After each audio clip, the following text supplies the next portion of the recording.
Sa kanyang ginawang pagrerepaso sa lumobo umanong gastusin para sa bagong gusali ng Senado, pinuna ni Senate Committee on Accounts Chair Alan Peter Cayetano ang pamamahala ng Department of Public Works and Highways sa proyekto. Pinag-iisipan din kung itutuloy pa ang Phase 3 ng new Senate building na nagkakahalaga ng mahigit 10 bilyong piso. Ito ang tinutukan ni Mark Salazar.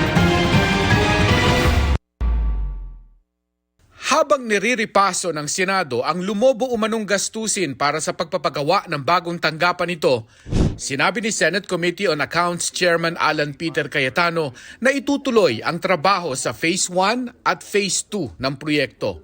Ito yung mismong pagpapatayo ng pinakagusali na may halagang 8.9 billion pesos at ang tinatawag na fit-out o interior na 2.5 billion pesos. Pwede naman po tuloy yung construction dyan na nire-review namin. Wala pong conflict yon.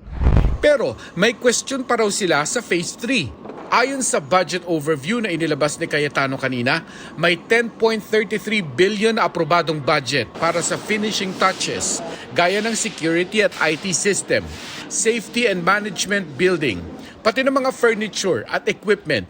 Sa presyong ito nagulantang ang bagong Senate leadership at yan ang kanilang pinapahold. Kasi initially nga, 'di ba, it was a little bit over 8B for the shell, but lumalabas nga ngayon nandiyan sa memo no yung more than 20 billion now or 23 billion.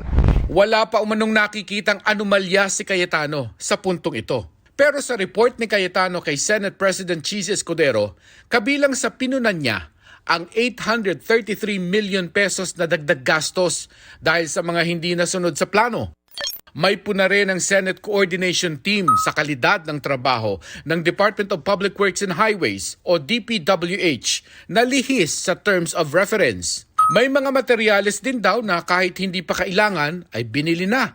Tapos yung kailangan ang wala pa. Kaya nadidelay ang proyekto. Tinutulugan din daw ng DPWH ang mga papeles ng proyekto na dagdag sa delay. Kapag hinohold ng Senado ang bayad dahil sa mga puna, maglalabas naman daw ng slowdown order ang DPWH. Kung may budget sa ating General Appropriations Act, let's say 10 billion pa for the new Senate building, pwede ba itong gamitin?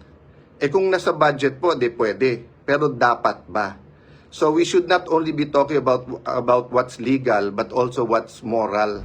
Kinontak namin ng DPWH para sa kanilang reaksyon pero hindi sila sumasagot sa tawag at messages. Kabilang sa inirekomenda ni Cayetano ang pagpapatawag ng Senate inquiry para isa-isahin ang mga problema at ipaayos sa DPWH kung kaya pa. Desisyonan na rin kung dapat bang ibigay pa rin sa DPWH ang dagdag na 10.33 billion budget. At pagkuha ng third-party construction management team na magbabantay sa kalidad ng trabaho at panukala kung paano mapapababa ang budget ng proyekto. The goal is to have the best functional, iconic Senate building that will be a symbol of our democratic process of the will of the Filipino people, no? At the best quality sa tamang cost. Para sa GMA Integrated News, Mark Salazar, Nakatutok 24 Oras.